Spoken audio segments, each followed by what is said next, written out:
We did. I did post. Have Awesome. post potential quorum. All right, folks. Good evening. It's 5:30, and we have a meeting in this room at 7 o'clock after it. So we're gonna try to stay on task, stay on schedule tonight. This is our second community meeting. First community meeting we had several months ago out at community campus, and it was a good turnout, and we hope for the same tonight, and to give you some updates on the project and where we're at now. By way of introductions, my name is Mike Maloney. I'm here for Chief Newport tonight. I'm the Deputy Police Chief and part of this project team. In front of you here, from your right to left, is Monty Bohannon with the city, Peter Rice, Dale Dollar, Ian Reeves, myself, Bob Robachek, and Joe Almeida. Their particular roles in this will come a little bit clearer as we move through the agenda and we move through the presentation.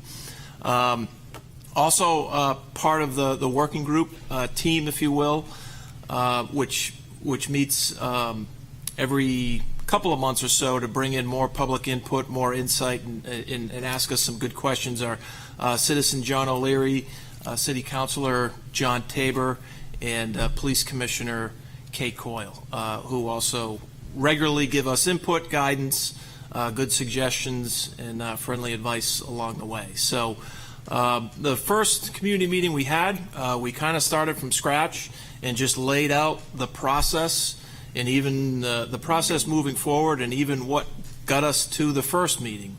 And part of the goal with this all along has been to keep the public and the community informed about this entire process from step one. The goal would be, if you were to catch wind of this project at some point down the road, we want to give you every opportunity along the way to say, well, we've been very public, we've been very transparent about this.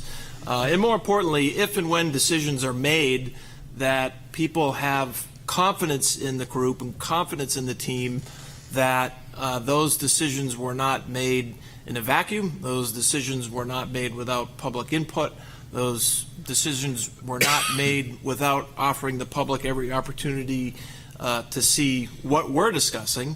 And having a couple months gone by since our first community meeting, there has been weekly meetings from this group, and we're excited to give you some updated progress tonight. If you're looking for continuing progress on the project, the city's website is right up there. City of Portsmouth website, and then you'll see Portsmouth NH Police Facility. That's also a good resource to check in and receive periodic updates. Any materials that are generated from these meetings are available on the city's website as well. And it'll give you some time to pour through documents, because we'll cover things kind of quickly here today, and there might be something that you want to learn a little bit more about. Chances are it's likely on the website, and you can view it any time. But again,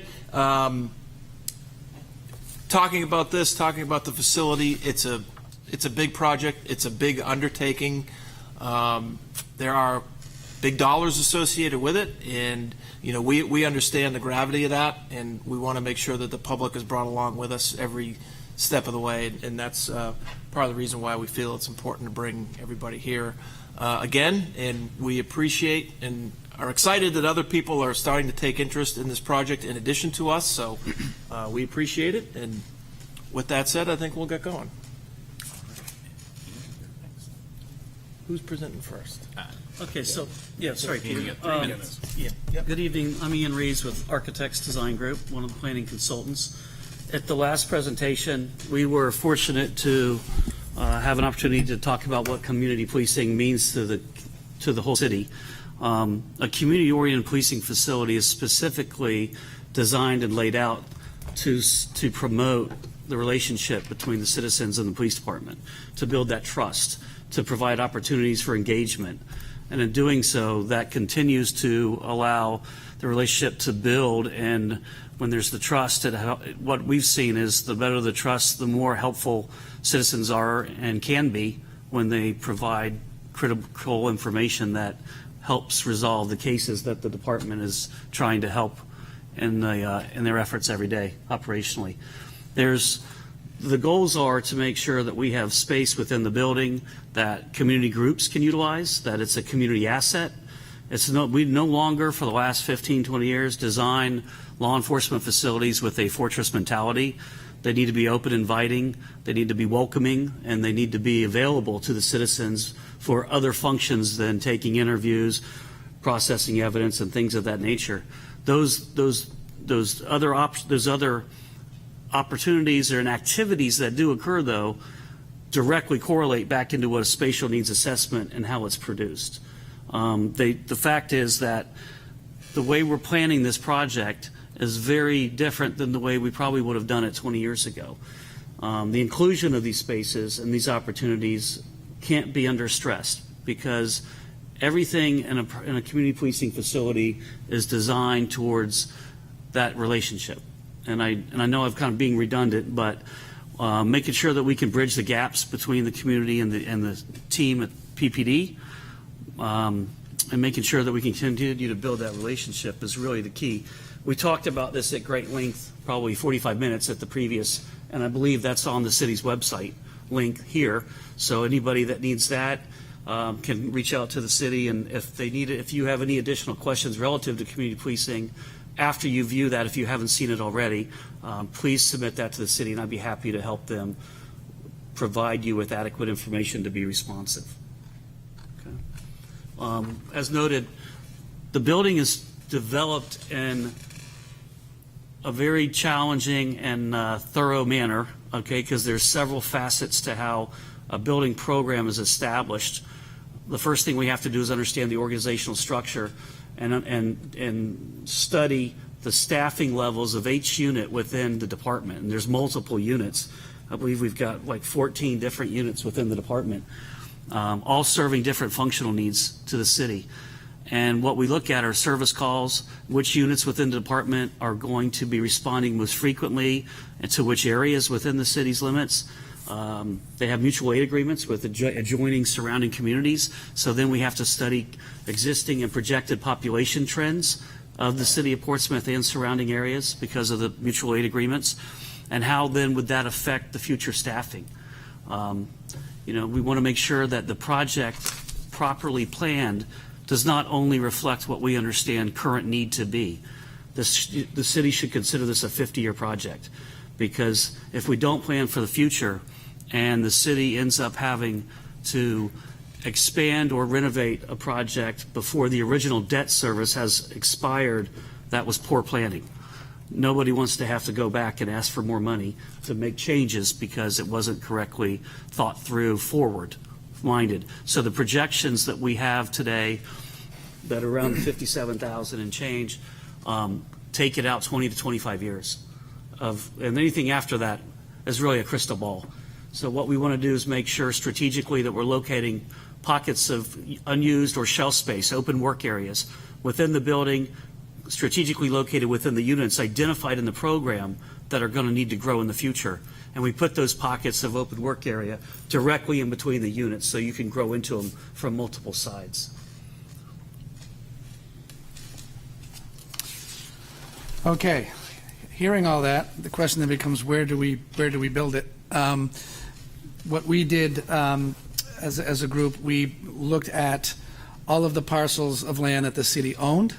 We ran them through a filter, every single parcel that the city owns, and then we realized in our filter there's a certain size that's required, there's a certain location that's required. Some of the sites have deed restrictions, some have wetlands, and we very quickly narrowed the sites down. We have, next slide please, yeah. So the first consideration obviously is to stay where we are and try to accommodate the station within this building where it is now. So we're doing a very thorough investigation on how that might work and what the result would be. Next slide, please. The second slide is the lower lot we call it the lower lot of Junkins Avenue, which is a lower parking lot of this complex, corner of South and Junkins Ave. Next slide, please. This is the ball field on Cloud Drive on South Street. It fit the size requirement and the location requirement. Next slide, please. This is what we refer to as the Granite Street site, also another ball field. This is a very large site at the corner of where Market Street Extension meets Woodbury behind the Rite Aid. Another very large site is Preble Way, Hislop Field. This site has its pros and cons, and we'll talk about all of them. And then, of course, at the last meeting, we talked about the Sherburne Road, where the current Lister Academy is, a very large site that could accommodate the program. And lastly, the site on the corner of Parrott Avenue, where the parking lot is now. Thanks, Joe. So we started out with a funnel of all these sites in the city, and we looked at, there were some very specific things we looked at, such as site size. It was very important. It had to be over 2.5 or at least 3 acres, and that had to be buildable acres, not just wetlands. A lot of the sites the city owns are wetlands and beautiful areas that really cannot really be developed into a facility. As we narrowed that funnel down from over 114, 120 to initially 14 and then 7, we really use a more scientific way of looking at it by using a site evaluation matrix. And we talked about that at the first community meeting, and this is all available on the city website for the project. But we really looked at the various items that really are key to the making a successful project. Next, please. So I'm not going to read all these again. They're available, but appropriate size is huge. Location in the city is important. Abutting zoners, abutting properties are important, and so forth and so on. Obviously, the cleanliness of the site for environmental purposes and ease of acquisition, and these were all sites that are owned by the city, so that was very important. Using this method of funneling down, next please, we came up with highest ranked sites, and 5 of those are part of the ones that Joe just talked about. A few dropped off. What I wanted to make sure as we show you these sites, the test fits, is that the same program, space program, was used on all 5 test fits. So the approved program, as it came through all the work that was done over many months, is represented there. Also, same for the parking. The parking counts are the same or attempt to be the same, so that it's an apples-to-apples comparison. There's 3 major components to the property, to the design. One is the main station of 57 and change thousand square feet. There's a fleet maintenance facility and a training range, which you'll see as Dale and Ian go through the site. So, thank you. Go ahead and change it. So the first site we'll talk about, and it's in no specific order, is the Granite Street site. As Joe had said earlier, we're on Market Street and Woodbury Avenue. Some people may remember it as the Atlantic Heights School, elementary school site. At least I do going back a few years. On the right is Market Street. On the left is Woodbury Avenue. And then Granite Street cuts across the top between the site and Rite Aid. Next. So we have, as was talked about, we've done a test fit. The blue, what you see, is merely square footage. We have a certain plate of area that we need for a program space. And so in no way is there any design expressed here in any of these. It's just a test fit. Can we fit the square footage on this site in multiple levels?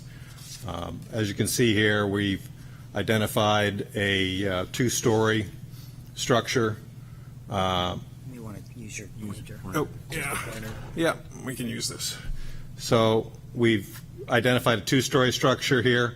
If you remember, if you know the site, there's an existing parking lot here, and the ball field fits down in this area. We're maintaining the parking as well as a side parking here off this green space. And then the training facility and the maintenance facility are over separate from the main building. Access to the site would be off of Market Street here and off of Granite Street. Next. So I'll go through some of the pros and cons on this site, and I'm going to read them through. You can follow along. This site maintains 20-plus community parking spaces to access the existing green space. Existing public green space could be improved to a play space to promote community connectivity with the police department. The site can accommodate all program areas. All parking is on grade. Maintenance and training range located away from public areas. Potential cost savings to maintain 33 plus or minus existing parking spaces. Efficient police department vehicle circulation around the facility. Building site is visible from and accessible from Market Street. The site is in close proximity to downtown via Market Street. Signalization improvements at the Market Street site entry could include an at-grade pedestrian crossing control, potential cost savings for not repairing and or redesigning the Market Street pedestrian bridge, which is right there at the Market Street proposed Market Street entrance. The cons for this site might be Market Street building facade visually is obstructed by the existing pedestrian bridge if not removed. Requires the removal of an existing recreation ball field and its potential replacement on another city site. Some existing utilities on the site may conflict with the building location and require modifications or relocation. It will require a new vehicle drive access from Market Street. Yeah, there's one thing on the prior diagram that we didn't mention, and that is the green space that's there. The green space? Yeah, I did. Oh, you did? Okay. Yeah. Next one is the Sherburne site, which is the Academy School at one point. Just to give you an idea of the location, Greenland Road is here, and the intersection off of 95 is at this point, and then Borthwick Avenue and Greenland Road, and then it goes across. This is 95 at the top. Next. So this site occupies an existing building. It steps down from Greenland Road down to the ball field. It's approximately a single-story, 10, 15-foot change in elevation. Next.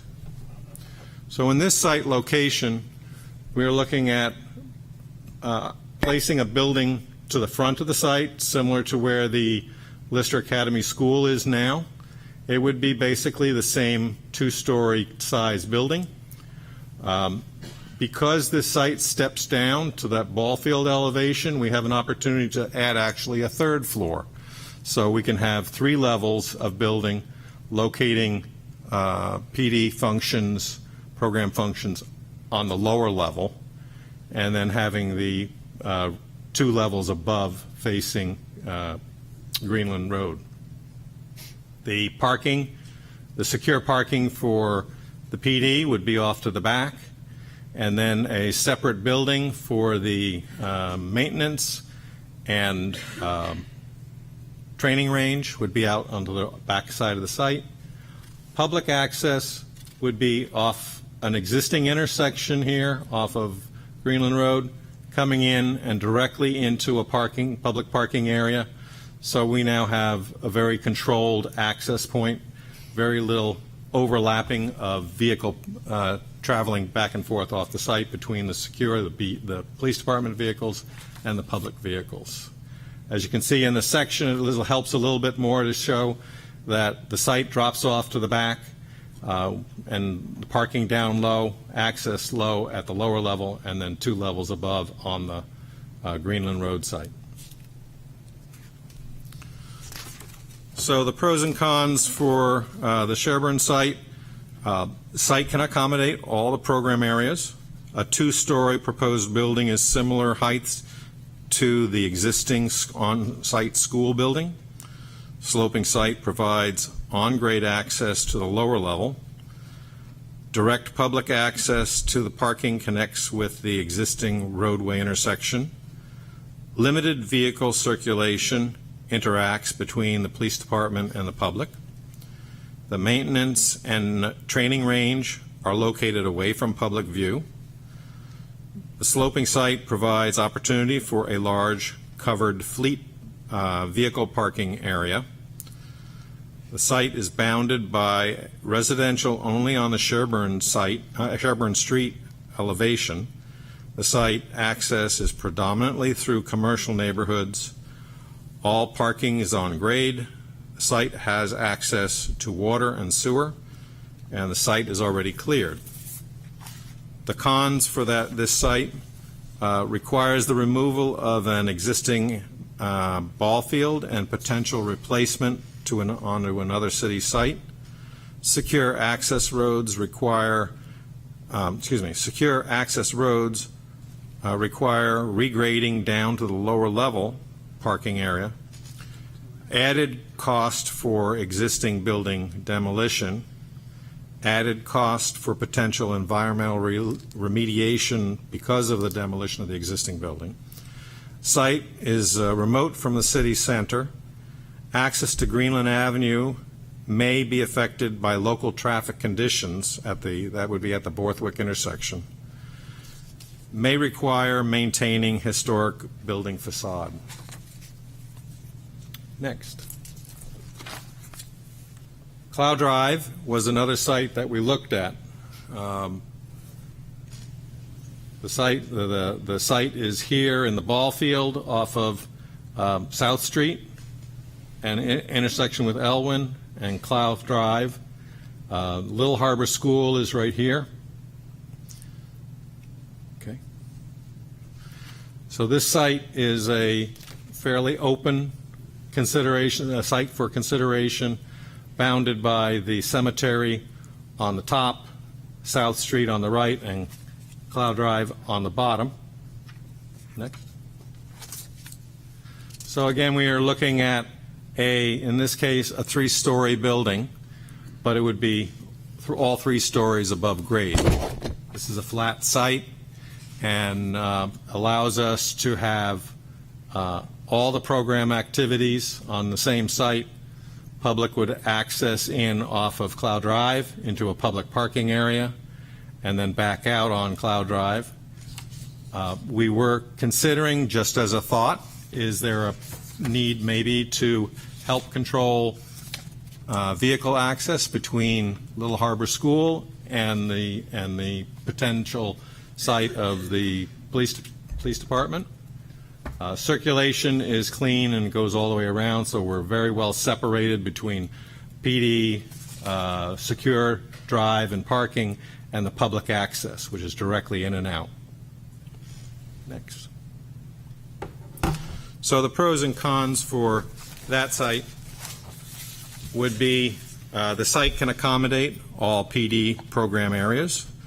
Cloud Drive improvements could help organize Little Harbor School PD and vehicle circulation. Efficient PD vehicle circulation around the building site. PD has direct access to South Street. The site is in close proximity to downtown and City Hall. The site can accommodate all parking on grade. The topography is generally level. There's access to water and sewer on the site. The cons for this site would be a proposed 3-story building is in a 2.5-story residential neighborhood. Requires the removal of an existing recreational ball field and its potential replacement on another city site. Cloud Drive's and South Street intersection may require improvements. Little Harbor School and the police department will share vehicular circulation. Little Harbor School student dismissal and drop-off practices on Cloud Drive may impact the police department operations. There's a 25-foot cemetery buffer that may affect the site development. The PD circulation drive parallel to the cemetery may require some grading controls because that part dips off. Site drainage may be difficult to accommodate. Okay, then we looked at both the lower lot and the upper lot here at City Hall. The topography is such that it actually works interestingly well, in my opinion. If you go ahead and go to the next slide.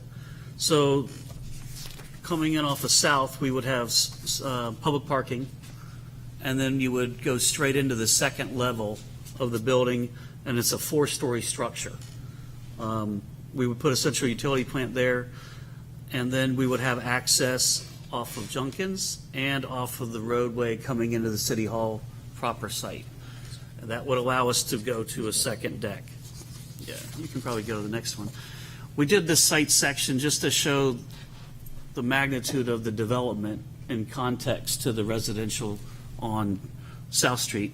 And looking at it, it's not as imposing as I thought it was going to be because of the nature of the lower level of the lower lot, giving us an opportunity to park underneath the occupied space of the building to the north, and then having a roadway that will connect to an elevated parking deck in front of the elderly housing unit.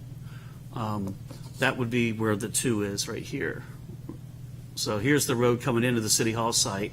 Here's our public parking. So we would probably have records and things of that nature here, and all the public access areas would be directly above it on a second floor lobby. This would all down below, similar to what Dale mentioned on the Academy site, would be for program functions that are very secured and not publicly accessible. Okay. Pros and cons at the lower lot. One of the biggest things is it's a very nice corner lot right there, prominent. We're at the City Hall. We would have to reuse the existing fleet maintenance facility that's part of the City Hall structure. We would have to reuse, although it's in bad order, we would have to reuse the firing range, and it doesn't meet their operational needs. It's 4 stories, and I'm kind of doing it backwards. I'm sorry. That's okay. I'm going through the negatives, the cons first, because it's got more issues than it does solving the problem, in my opinion. The 4 stories would require consideration from the city because there's a 30-foot maximum building height, and where we would take that measurement from, I do not know yet, because if it's usually from the crown of the road, and the crown of the road on Junkins is much higher than the bottom of the parking lot. So frequently, municipalities allow us to do that in terms of our analysis. We can't meet the parking requirements because while we can meet the parking of 120 for the police department program, we're displacing approximately 100 plus parking spaces that we can't replicate on campus. We don't have space for it. That would require a very, very expensive parking structure. We're going from about $6,000, $7,000 a parking space to $32,000 when we go into a parking garage. So looking at properties that have that ample site size to accommodate surface parking is a very cost-effective approach for the city and the taxpayers. We would break up the current site circulation City Hall complex. I'm not sure that's too big of a deal, but finding parking off-site for City Hall would be a challenge. I'm not sure that would be easily achievable in any shape or form. Okay. Pros, we do like that it's a prominent corner lot. We're using the fleet, maintaining similar impervious. What impervious means is areas that are paved so water cannot filtrate into the soils. And then we have to deal with stormwater management. But because it's already all paved, that's a good thing. Maintaining the same proximity to downtown and City Hall. The tiered parking allows for actual multi-grade parking, which is a good thing. And we're not having to identify a approach to replacing a recreational ball field. So we think that that's a definite pro in consideration to the others.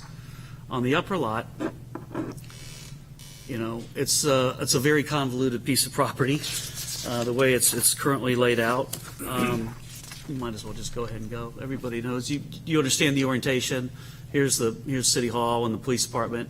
So in order to accommodate a complete program redo, we'd have to add about 12,800 square feet on the back of the north end of the police unit area, as well as add some additional space to City Hall to make up for space that the police would have to absorb from City Hall function. One of the things that we'll go into, and then we would have to do a brand new fleet maintenance on the grade level with the firing range above. Now, putting a fire range above and all that AR-500 baffling steel that's godly heavy is a structural challenge. So that would drive up some development costs relative to elevating the firing range. Let's go ahead and go to the pros and cons. Oh, I'm sorry, go back one.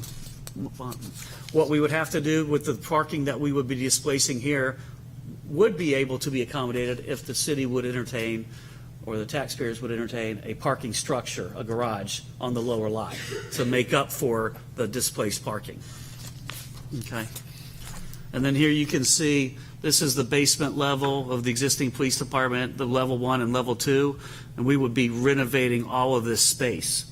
We would have to move out, renovate, move City Hall into about 4,000 square foot additional space that would need to be absorbed to accommodate the full program.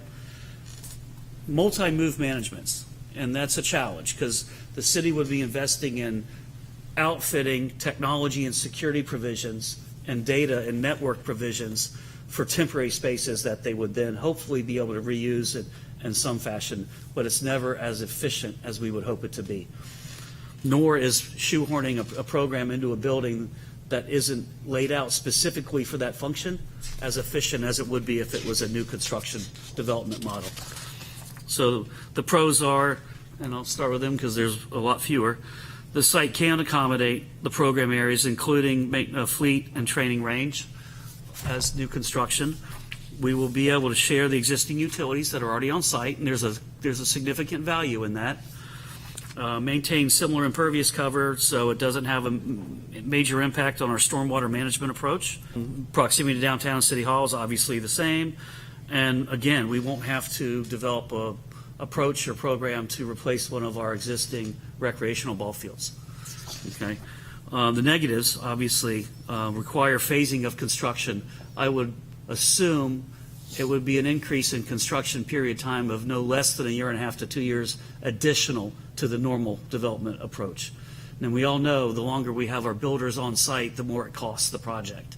So that's a big significant increase, as well as multiple move managements.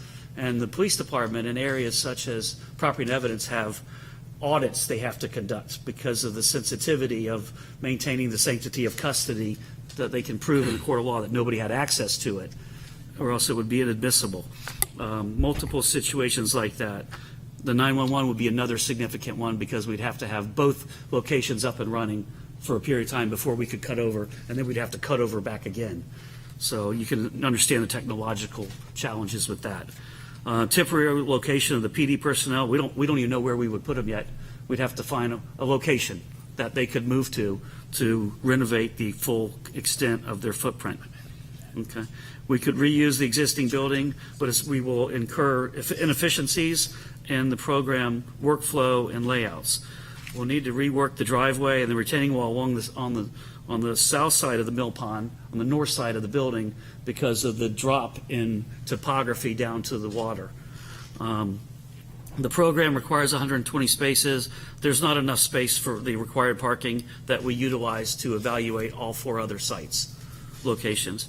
And it reduces available public parking at City Hall for events such as this. So that's a significant number of negatives, but we had to evaluate, and we think you could make it work, but we'd have challenges to assemble the necessary program areas to meet the parking and other functions that are required. to put a ribbon on the 5 sites, which I should have mentioned when we introduced them, is that in many conversations with the PD and the committee and the working group, the ability to house the facility, all the facility components on the one site was important to the PD.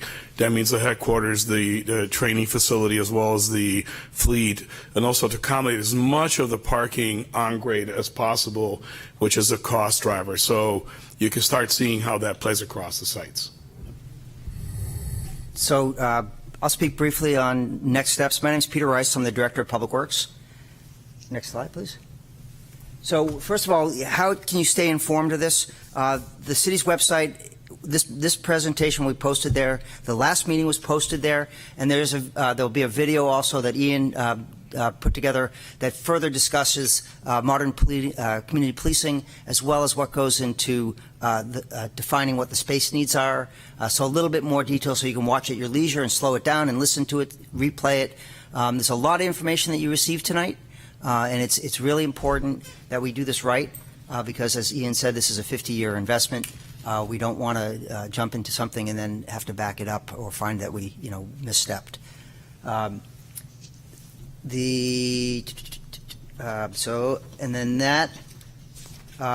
The final decision on site selection will go before council, and council will give us direction on that. Obviously, there will be additional public input along the way, and it's important that there's a feeling of consensus and that we've heard everybody's voices relative to citing this important facility. So I think the work done to date is really done some outstanding effort to identify challenges and look for the best site, and we will now entertain questions from the public. And Monty, do they go up to the podium? Yeah, if you'd like to step to the podium, if you have questions or comments.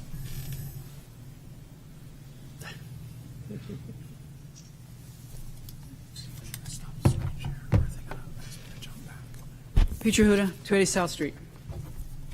So as I was taking my notes here, you said there was 7 sites, and I counted that you only went over 5. I missed the number 5 ball field one, and then you also noted Parrott Street at South Mill. Have you done any analysis on that? And so, as was mentioned during the presentation, 2 of those sites dropped off because of the difficulty, either in terms of the development or in terms of the location. Hislop Field is relatively remote. It's isolated in terms of access. If there was an accident on the railroad, it could isolate the police department and make it very challenging for them to access their facility. So that dropped off as part of the initial screening before we did test fits, because those test fits are pretty time consuming. The other one was the Parrott Avenue parking lot. There's a lot of infrastructure underneath Parrott Avenue that would really not be easily relocated. So that dropped off as well. And it also doesn't really fit the sizes that we need.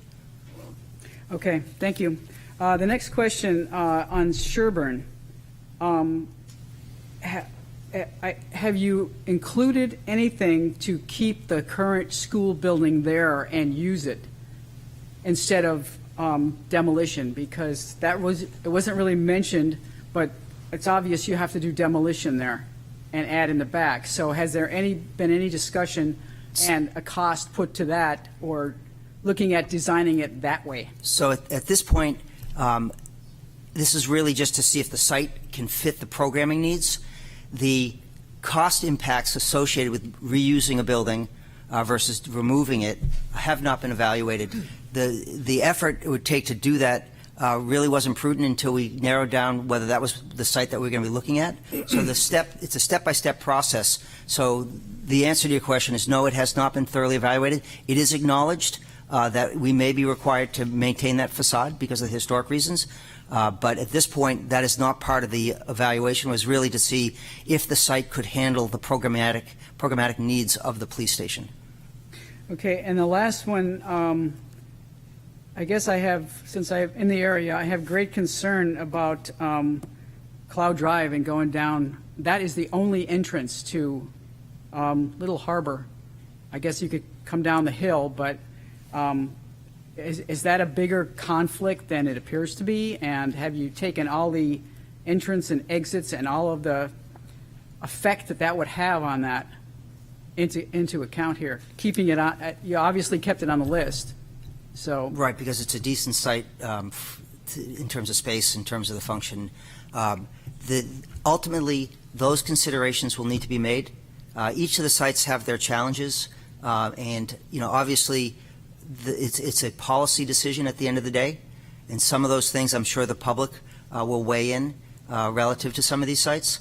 So that is obviously something that would be of concern to many people. So on your last selection process, is it going to be that this committee puts forward basically these 5 sites and then the public gets to weigh in before it goes to council? So what we're doing right now is having public weigh in. So we will take the information that you are giving us. We're also considering doing an additional survey. There have been a survey out up on the city's website. We're hoping this meeting will spur on people to participate in that. There have not been a lot of responses. So that's part of the process. That's why we're not moving forward with the recommendation at this point. So basically then, is this the only public input you're going to have? No. Okay, thank you. Peter, just between questions, it's important to remember that the 7 sites were presented weeks ago at meeting number 1 as well. So they've been out there for a while. Right, and we discussed at that time Yeah. why the Hislop didn't work well. Right. And Parrot Ave as well. Good evening. Paige Trace, 27 Hancock Street. I have 3 questions, and again, not in any specific order. Number 1, which of these 5 sites best meets the needs of the police force? Want to go one at a time? Sir, All right. sure. Thanks, Paige. As previously noted, I'm not going to sit here and say I have a number 1 site right now. That's Obviously, okay. and I'm speaking for myself and speaking for the chief. I don't believe that to be the case. I think we're taking it step by step. I think we're comfortable saying right now that we would prefer a site that accommodates everything we need, which would be the facility, the training range, on-site fleet maintenance. So if our campus, so to speak, had all those things on it in one site, as opposed to having to, if we need to change a tire on a cruiser, we don't have to drive to a garage to do it. That would be our preference. But as far as saying the PD is leaning one way or another, I think the pros and cons speak for themselves. And in fact that commingling of traffic at the Cloud Drive site with Little Harbor School was listed as a con for a reason, because it was one of the first things we talked about. But I think if we were to commit to anything right now, we would be comfortable in saying that we would like to have a site that accommodates all our needs. Fair enough. Thank you. And just to further add, part of the process is hearing from you. Right. So that is a part of the factors that we use when we're going to come Right. forward with a recommendation. So we didn't want to preclude the public input before we made come up with a recommendation. Well said. Number 2, which of these sites has the least effect on the residents of Portsmouth? The least disruption, either in build or as a site? I understand your question. The challenge to answer that is a site that is far away from my house has very little impact on me. So anybody that's near a location is going to say this is disruptive to them. Well, I wasn't So going it's- to ask an easy question. Well, I appreciate that, but obviously, that's why it's a policy decision at the end of Right. the day. Right. And number 3, which of these 5 choices, I'll make it a little bit easier, which of these 5 choices would be the most costly, and which of these, as they stand now, which of these would be the least costly to the residents of Portsmouth? So the challenge with answering that statement or that question is, gut instinct would say, okay, probably renovating this building would be the most expensive. But we don't know, once we get into doing further detailed analysis of the other sites, that there may be other things that drive the cost that we're not aware of. So to make a statement relative to that and have us held to it is really, it's not appropriate at this time. Okay, fair enough. I put those questions out there because it allows anyone in the public who didn't have the chance to come to this meeting this evening to show that there is a process, there is a timeline, that you all are doing the very best you can. You've narrowed it down to 5 choices. And now it's an issue of if residents have concern about one location or another, they need to speak up. Or if someone has a concern about which benefits the police force the best, they need to speak up. So I'm up here poking holes at you, sir. That's quite all right. That's your job. Thank you very much. Can I contribute to number 2? Sure. I'd like to point out one thing that people need to understand. Now, my firm only does public safety architecture for government agencies across the country. So we deal with this site location issue all over the country. And it's very similar. One thing to keep in mind that the law enforcement public safety side is very different than the fire rescue and EMS public safety side.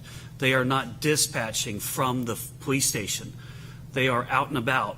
The people that come are only coming to get information or interview at the department. So their foot traffic is insignificant in terms of the amount of foot traffic City Hall would get per se.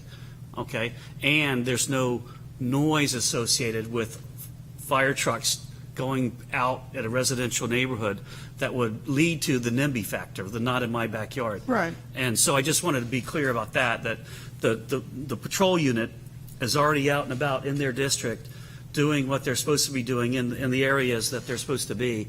They very insignificantly respond directly from a station in a hurry to get out. And that doesn't impact the neighboring communities as much as some people might think if they didn't understand that premise.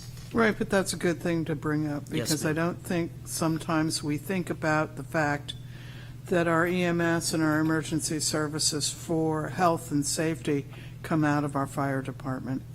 So there will be less traffic wherever you choose or the council chooses. So thank you very much for your time.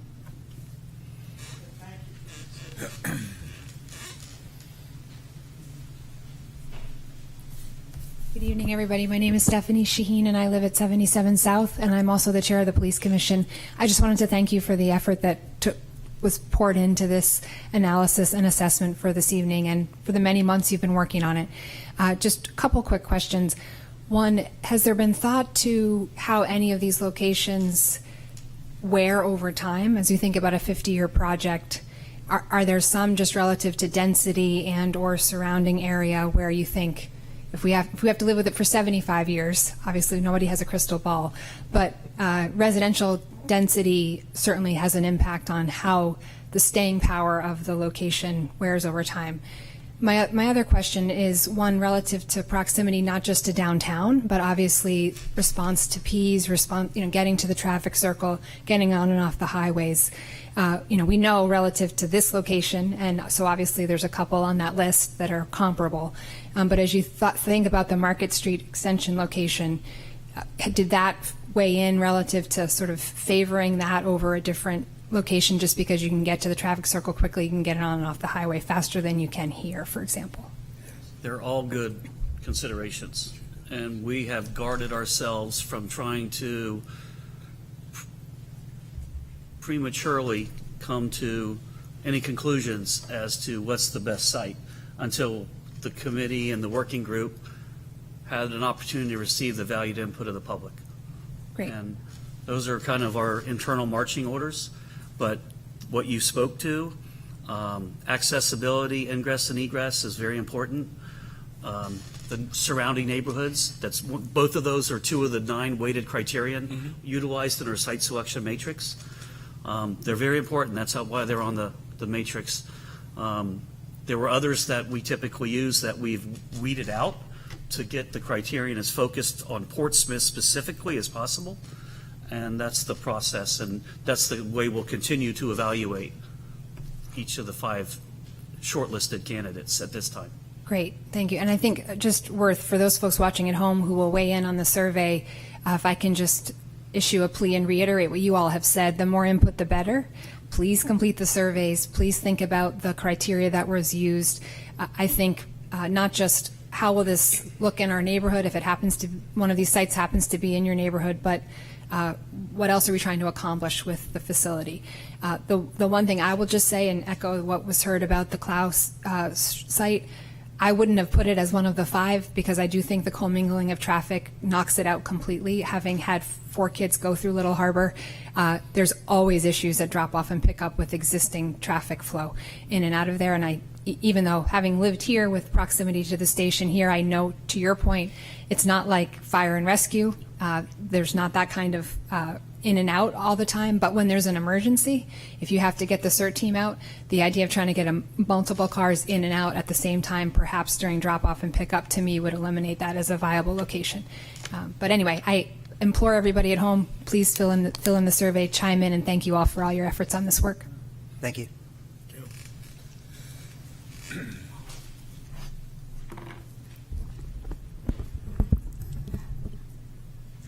Thank you so much for your presentation today. I really, truly appreciate it. I have several questions, about 4 questions that I'm going to keep asking through this process, so I thought I should just foreshadow them now for you. The first question is around the 2014 study that said we not only needed to deal with the police department, but also City Hall. So it wasn't just a renovation and providing for police, but also all of City Hall. So in that sense, have you, in doing your cost calculations, looked at the cost of not only building a facility, but also addressing City Hall? Because we're not talking about just a police facility if we talk about moving off-site. So Council, as you know, I was intimately involved, and actually our team, Rob Robichek and Dale, were both involved heavily with developing that 2014 study. The city has accomplished a number of upgrades since that study.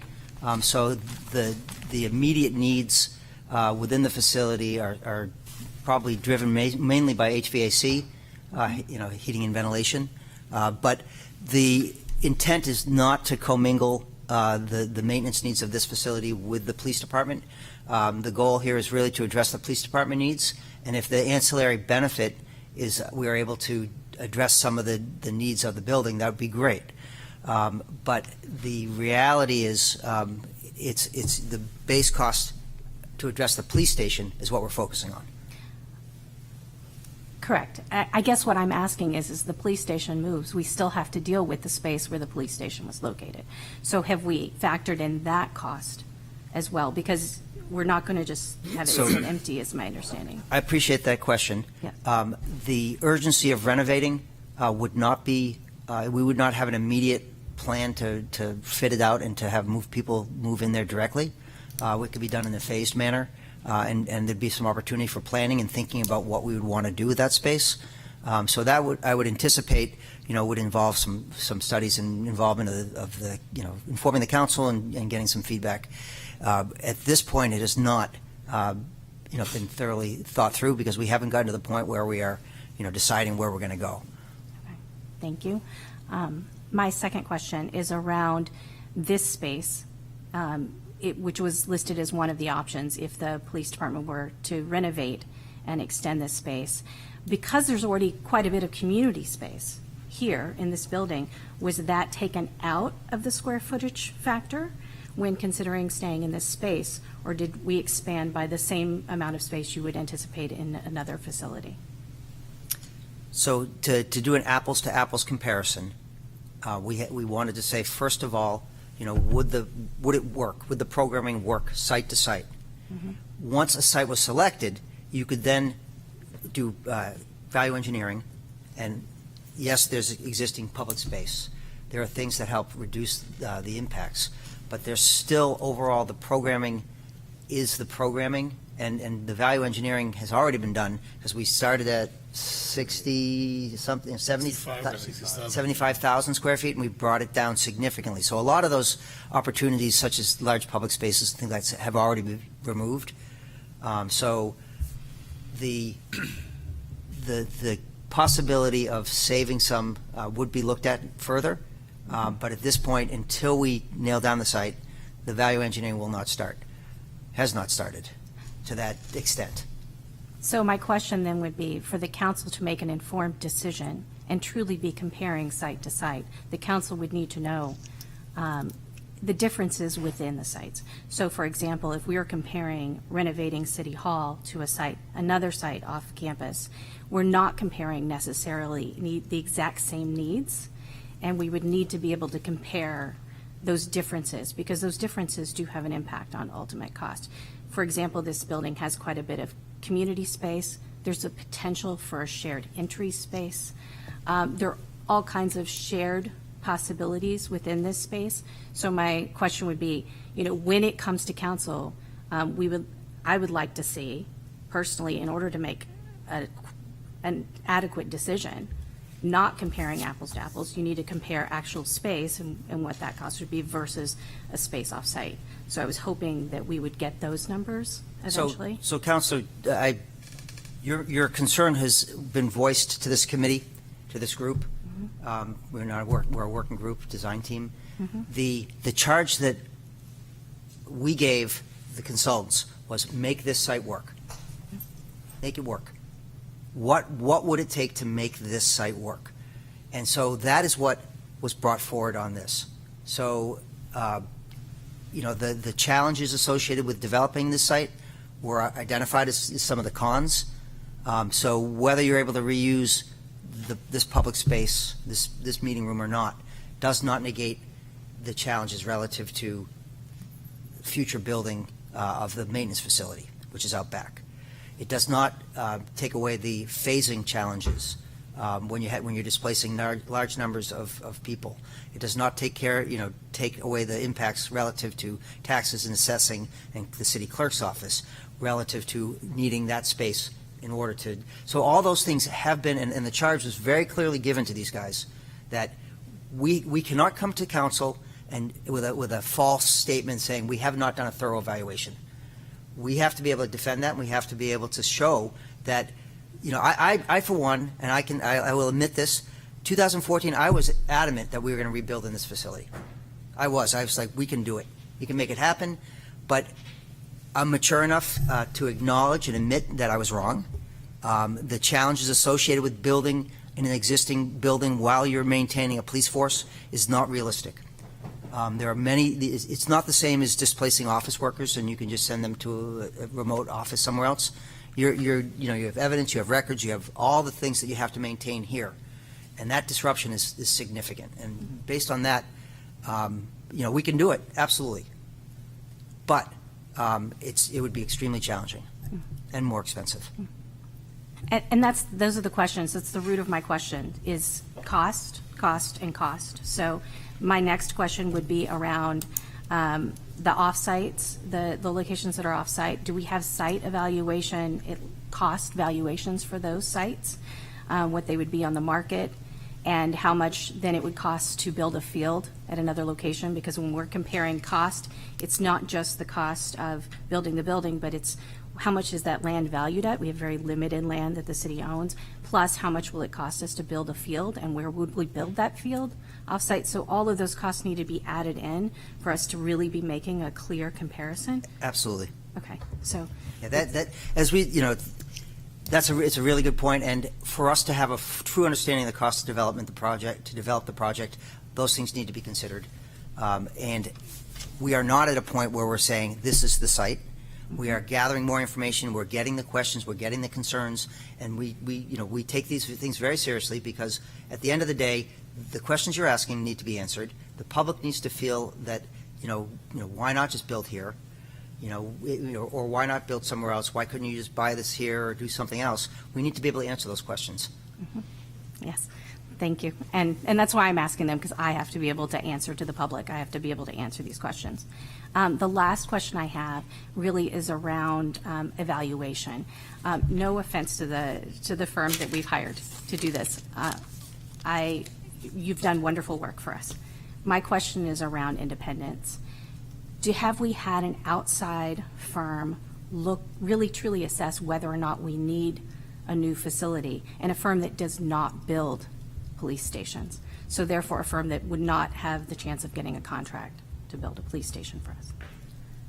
So the question is, have we done a peer review of the needs assessment? Yes. The answer to that is no.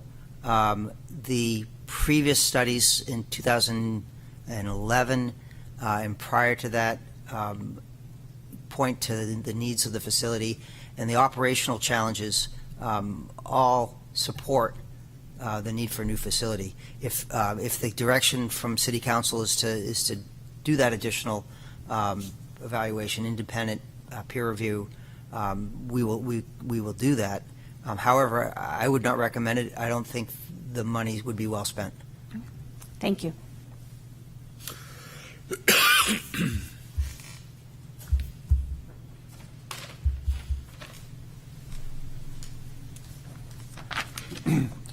Good evening, Eric Anderson, 38 Georges Terrace, Portsmouth.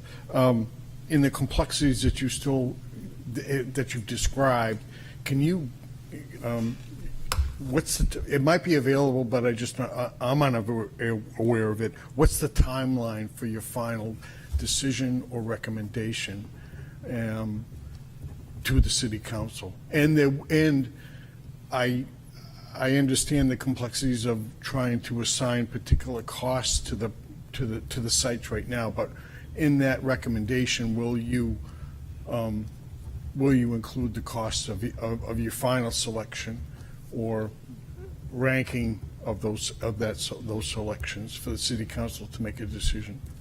Just a timeline type. So type of the thing. timeline at this point was aspirationally, later this year. The reality, though, Eric, is it's going to take more time to make sure we get public input and that we thoroughly vet the sites.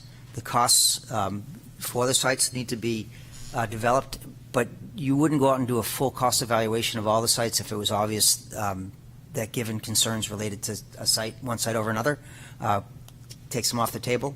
If there are two sites and we're saying, it's a hard choice between the two, we would do a full, a more detailed estimate, and it would be done by an estimator, not an opinion of cost. And the difference between estimate and opinion of cost is typically engineers or architects would do an opinion of cost based on past projects and things like that. An estimator actually uses real bid numbers and drills down deep into the costs associated with that, and he comes up with a more defendable, at the end of the day, and a better estimate. So it's premature at this point.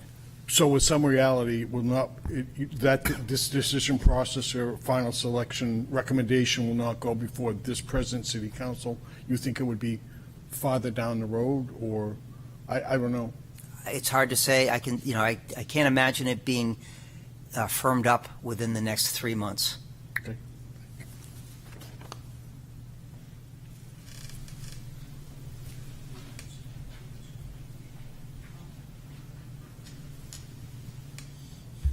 Esther Kennedy, 41 Pickering Ave. And I have been processing this, and I have actually been hearing about police stations for a long time in my career in Portsmouth. And I really have to ask. I was hoping today to see some real forward thinking in the fact that our population, we no longer just are in downtown. If you look out at the Lafayette corridor, you're looking at some major boom in population with some of the builds out there. So has there been any consideration, we have 3 fire stations right now, is there any consideration to looking at maybe a police station and then maybe a hub station, maybe even a hub station out by fire station number 2?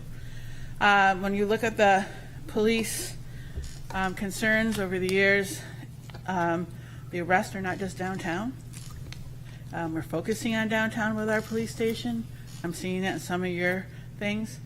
And I think we should have definitely a police presence downtown, and maybe a hub downtown. But I guess I'm hoping that we're more forward thinking. And we're really looking at the number of bills that are happening in our city. We're looking at where those bills are taking place. Ideally, we would have space where a fire station could be and the police station could be right next door because of the human resources.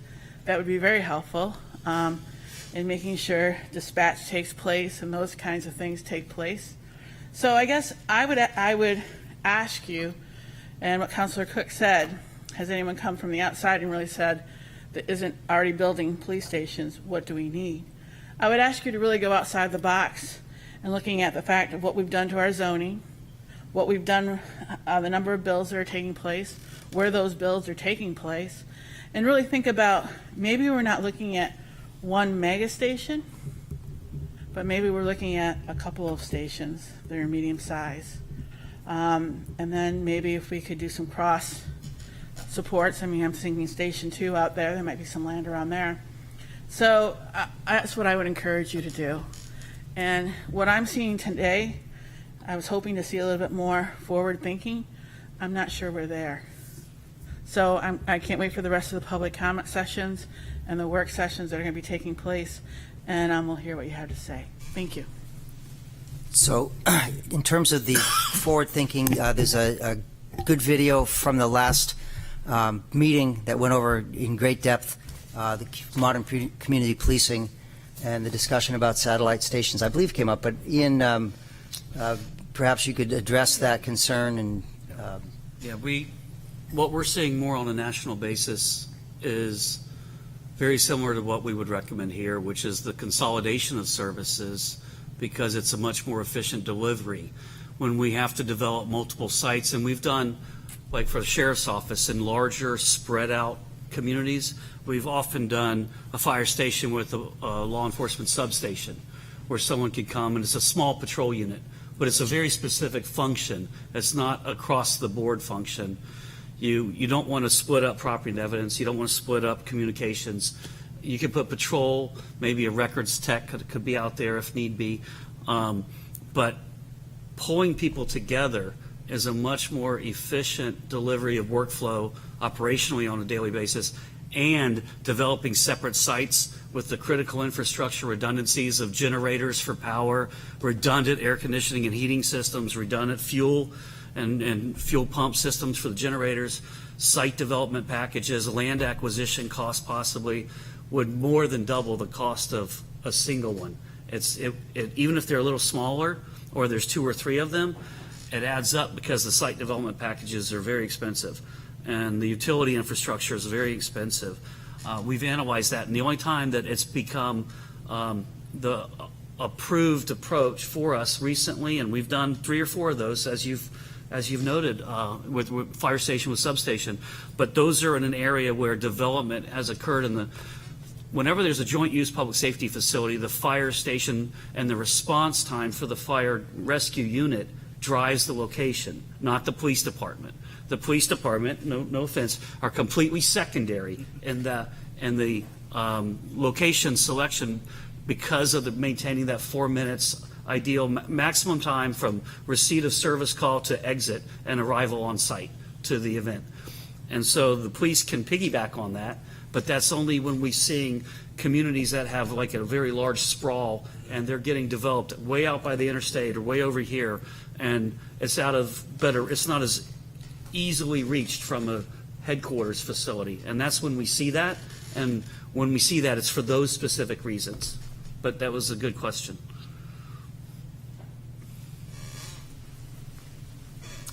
Kelly Shaw, Banfield Road. I would like to speak upon that. In the gateway to Portsmouth, at the Rye end of town, Water Country, where our fire station is, the development is going up like crazy. There's not going to be a patch of land left. There must be 400 to 500 units or people that are coming into that way. So you saying that, that the police, it is hitting to that end of town now with all the development that is going on. So I have to disagree with you. I'm not saying put up another station. I'm saying maybe, a little hub or something, but something that's more equitable to the outreaches of town, because it used to be rural over there, but it's becoming more citified on the edges of town. And there's over on the Route 1 end, there's like 4 different projects going on right now. with, 56 housing units, and that's over by the Sherburne area. We have things going on over by, we have the rail trail going up. We have Ocean Road has another 60 developments. It's just on and on and on down at our end of town. So let's not forget about our end of town and that there is a lot of development on the outskirts near the highway. And so, that needs to be counted as well. I think it is because Chief Maloney understands it. So it needs to be like a happy balance in order, because where I live, I know the fire department can get there pretty quick. But if I need someone because I'm in the rural end of town and someone's breaking into my house, I want the same 4 minutes. I don't want to wait while there's something going on downtown. Thank you. If I may, just for a moment, just reminding everybody, we've got about 5 minutes left here before we need to flip over to planning board. Sorry, go ahead. Do you want to respond? Did anybody want to respond? I was just going to speak to that, just since it was brought up twice about, kind of the substation approach. So, typically speaking, Portsmouth is, 6 square miles, 6.5 square miles? 14 square miles. 14 square miles. So for a police department our size in a geographic area as a city as ours, having a police smaller substation is not necessarily something that we see nationwide or something that we want to pursue. People may not realize this, but we have a small little substation up on Pease at the airport terminal. We have a little office up at Gosling Road where our officers go in and do paperwork, and they'll get out of their car and they'll sit and do paperwork at those locations. But, just because the side of town may be developing more or an aspect of the city is becoming more dense doesn't necessarily mean that we need a facility at that location, because if that were true and we were to put a facility at that location, I would ask myself as a city resident, why are the officers at the facility? I want them driving the roads. So I don't want to put a building on a side of town that's getting busy and have officers sitting in the building. I want the officers driving around that section of the city. So that kind of goes into our call for service matrix and where we're seeing activity and where we're allocating our resources more. And as the city grows and the west side grows, we certainly see it over there. But just putting a building on a growing side of town isn't necessarily the answer, because I don't want my officers sitting in the building in the busy side of town. I want them out and about on the busy side of town. So, but since it did come up twice, that is worth mentioning, and we're ever cognizant of the fact our calls for service and what drives us to go to certain areas. And historically speaking, right now, if you look at a heat map of most of our calls for service, they're mostly centralized right around the downtown area, Islington Street, north and west. And that's the current trend right now. But as we see growth elsewhere, we'll start to see those dots start picking up elsewhere in the city. So it is something we continually look at and acknowledge. Go ahead, Roy. My name is Roy Helsel, 777 Middle Road. I was at your first meeting, and the need for the police department, what you gave and showed us, covers a lot of things that the people, they're not realizing how much more what you need as a building for your police department. So I think if they look at the first meeting, or that you put up there, the first site, if that covered everything that you had there, that would answer a lot of their questions that they're having about this. That's all I have to say. Thanks, Roy. I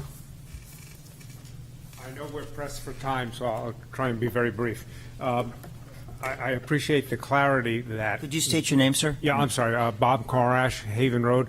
I appreciate the clarity that most of the response calls, emergency response calls from the police are responded to by units that are in the field, not from headquarters. So I think that's important. And to me, it's important because it indicates that the site of a new facility does not necessarily depend on proximity to downtown, because your officers are going to be responding, at least initially, from their field positions, not from headquarters positions. So therefore, the distance from, as shown on the chart, from the potential location of sites to the current facility becomes less significant, I would think. That's just a thought. Number two, 3 of the sites, I believe, would eliminate a sports facility. And I would like to suggest strongly that if that's the case, that an analysis be done of those sports facilities to determine which ones are more expendable than others, and that the selection and the cost of creating a substitute facility be part of your job and figured into the entire project, and not just kick down the road and say, great, we've got our police station. Oh, yeah, maybe down the road we'll think about where we ought to put a sports facility. In other words, do it in a comprehensive way. And my last point, and then I'll run out of here before you throw me out, is has anyone ever thought of the McIntyre building? That never came up in conversation. I'm just saying, it's got tons of underground garage space, it's got tons of square footage, it's centrally located, and it costs $1 plus a couple of lawsuits probably. In any event, I'll leave you with that. Thank you. Have a good evening. Thank you. So we need to wrap it up, but thank you very much for attending this evening. We will be posting this on the city's website. There is this survey there. There's additional video from Ian talking more about how we came up with space needs and the square footage. And I encourage you all to stay active in this discussion. It's a very important infrastructure for the city, and it's something that's going to serve us well into the future. So thank you all for attending. Thank you. Thank you.